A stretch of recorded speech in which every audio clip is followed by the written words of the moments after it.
Of course, a mystery crime thriller will start with a dark scene at night where the mysterious man gets something shady for money, but then kills the other person and burns the place down. Weird is that person dying just like that. Nothing was done to him. Meanwhile, Ethan and Nora are having a deeply happy Christmas morning because they just found out Nora is pregnant. Too bad they have worked, though. On the way to work, the entire discussion is about Nora politely trying to convince Ethan to try for the police academy again, since that is the only job that'll make him happy and he isn't willing to give it another shot after failing once. Both of them work at the airport but have different jobs. While Nora is a senior manager, Ethan is your usual security inspector at the airport, who is also currently running late for his call. Ethan is 10 minutes late, but a talk with his work bestie Jason regarding being a father makes him question a promotion from his job. He promises to take it more seriously and reminds the boss that his skills are still better than everyone around, so all he needs to do is show commitment. The boss doesn't have any spare jobs to test him, so Jason gives up his duty at luggage scanning so the boss can see if Ethan is worth a shot. Poor guy didn't know what his little change of schedule would cost him today. As Ethan starts working in Jason's place, a white van labeled Ready Teddy parks in the airport parking. The man goes back to where his computers are installed while another tied-up man sits behind in fear. The sniper in the van talks to another spy currently intruding in Jason's house to abduct his family because Jason is supposed to scan the luggage they want to pass. However, the van sniper gets confused seeing Ethan there and decides to run his background check, sending the spy to Ethan's house. In the meantime, a gothic girl tells Ethan that one of the things in the luggage basket isn't hers. It is an earpiece that Ethan is about to put in Lost and Found when he receives a text from a restricted number to put it on. Ethan initially thinks it is a prank, but soon realizes it is something grave, and Jason's family would have been in danger if he didn't replace Jason for the day. Meanwhile, the intruder finds information on Ethan from his house. Ethan calls 911, but all the cameras have been hacked, and the person's sharp enough to notice everything from multiple angles. So he has to drop the call and lock his phone in the Lost and Found drawer since he is now being threatened about Nora's safety. Officer Cole drives to the site where the nursery was burnt. Nothing except a watch could be saved, and luckily the watch has a chip installed in it. What's unlucky is that it has been burnt, but she knows someone who can help. After that, Ethan is asked to act normal while this person talks about Ethan's personal life. Ethan takes a few moments before starting to tell him that threatening him with his girlfriend is not going to work and that he won't be able to pass the security, but they are quick to pick up that he is writing a voice text on his smartwatch. He has to lock it aside too, with a warning of some action if he acts funny again. Cole goes to the officer where their decoder/hacker is working. He brings out the information of the dead person who used to sell arms to the Russians. However, from the burnt chip, all he could extract was mumbling with a lot of noise. Ethan is internally panicking while the person seems to be a yapper. Ethan decides to use his cop-like skills and look around while talking so he can listen to the background sounds as well and notice where the person could be. Bro is quick to find a man in black with a black cap on sitting in the bar. Ethan suddenly stops the person whose luggage is being checked and tells him he needs to run a security check. He also takes the ticket of the person who is not amused by the scenario. Lionel comes in so Ethan gives him the ticket to check if it is fake. After a moment, both clear the passenger and tell him to collect his ticket from the office. Ethan looks back to find the bar guy gone. He then looks towards Lionel and finds the person bumping into him. In less than a minute, Lionel collapses and dies while the person hurriedly steals the ticket from his pocket. Ethan sits on a bench trying to gather himself when the mystery man comes and sits next to him. He noticed Ethan had used an invisible pen to write that this person was an active threat, but not a drug smuggler, but this got Lionel killed. He tells Ethan to let the guy with the red baseball cap pass if he doesn't want anyone else dying because of him. Back in his place, Jason is given the position back because the boss thinks today is not the day for experiments.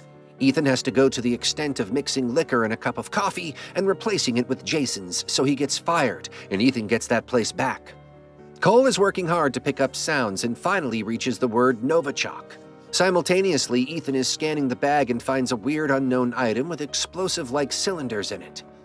Cole reads that Novichok is a Russian deadly drug with no antidote and makes one's organs collapse one by one once in contact with the body. Ethan stands up as the person is taking the bag and even stops him, but only because he forgot his ticket in the box.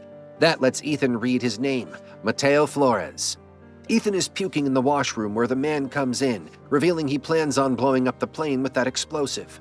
He takes Ethan's phone and tells him to follow his usual routine to not be suspicious, and once the bag is on board, he is free. Agent John Alcott from DHS comes to Detective Cole and calls her out for creating a fuss over a soft lead, as she heard the word on a damaged chip.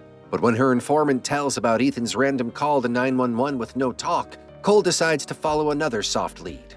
During lunch, Ethan is having a hard time acting normal, while an unaware Nora is talking to him about being happy and giving the police academy another shot. The man's constant comments in Ethan's ear make him exclaim not to tell him what to do, but that goes wrong for Nora. However, he reminds her she is the best thing to him, reconciling things with her. Ethan's phone is off and Lionel's death from a heart attack makes Cole follow up on this and send TSA there for random checks. She leaves with John and tells the informant to search for the airport passengers near Ethan's terminal. When the cops hold everything, Ethan and the man both are equally confused, but this has given Ethan a chance to find a way out.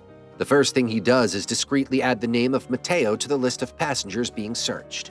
When Mateo is taken away, Ethan starts to get Nora and run away, but Nora has gotten the news of Ethan staging Jason, so she stops to argue with him. This gives the sniper time to point at Nora, making Ethan back away again. He is smart again in the washroom when the man comes in and starts beating Ethan up about trying to be smart. Ethan manages to grab the gun from the guy in the commotion, but instead of having the sniper move away, the man starts the timer of the bomb, telling Ethan it is either everyone at the airport dying or just the passengers of one plane. With this threat, he sends Ethan to get Mateo out of the situation, and he'll tell him how to manually defuse the bomb. Ethan goes to the investigation room and threatens his boss to leave the guy. The man keeps telling Ethan to kill his boss, but Ethan can't do that. Mateo decides to take a pen and stab it in the boss's neck, making him bleed to death. In the commotion, Ethan gets to know Mateo is also being forced to do this, like he and his husband, Jesse, are the people abducted by the sniper. The man then guides Ethan on how to reset the timer of the bomb manually. Cole is driving to the airport with John when the informant calls her, telling her about 4 significant personalities taking a flight from that airport, one of them being John Alcott. Dropping the call, she points the gun at him, asking who he is, but he speeds up the car knowing she wouldn't want to die. The next few moments are an intense commotion in a driving car facing multiple accidents till it is tilted upside down. Fake John tries to strangle her like that, but Cole manages to get her hands on the gun and shoot him, saving herself. Mateo and Ethan are then sneaking away with the body and the bag. While passing the place where all the bags are being transferred from, Mateo is commanded to kill Ethan, but he sees the gun in a random mirror. This leads to a huge commotion with Mateo having no choice if he wants to save Jesse.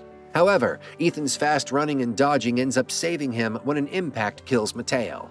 After that, Ethan uses Mateo's phone to text his colleague Eddie about the situation and take Nora away.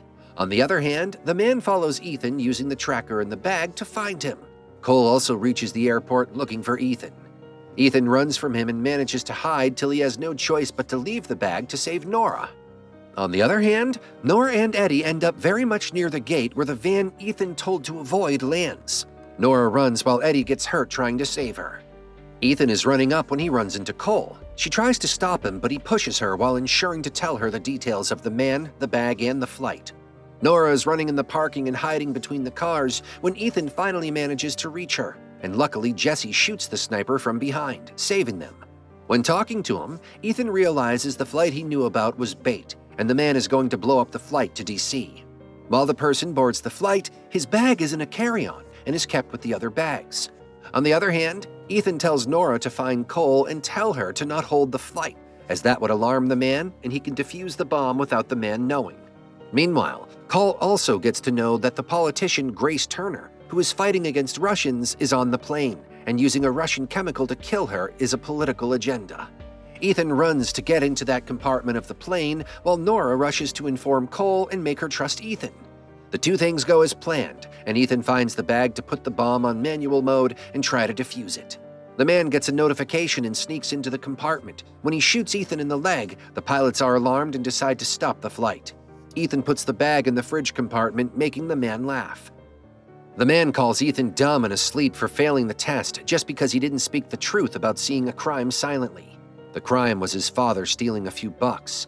However, when he opens the bomb, he finds one of the cylinders gone, and not so asleep Ethan pushes the guy into the fridge compartment and throws the cylinder in, opening it and trapping him in there. Soon the person is destroyed to nothing, making Ethan save about 250 people. As the plane lands, Cole helps Ethan out of suspicion and tells him to meet her after getting stitched up. A few months later, Ethan and Nora are finally going on their long-planned trip with their baby and Jason's family. Not to mention, Ethan finally got to be a cop as he dreamt of.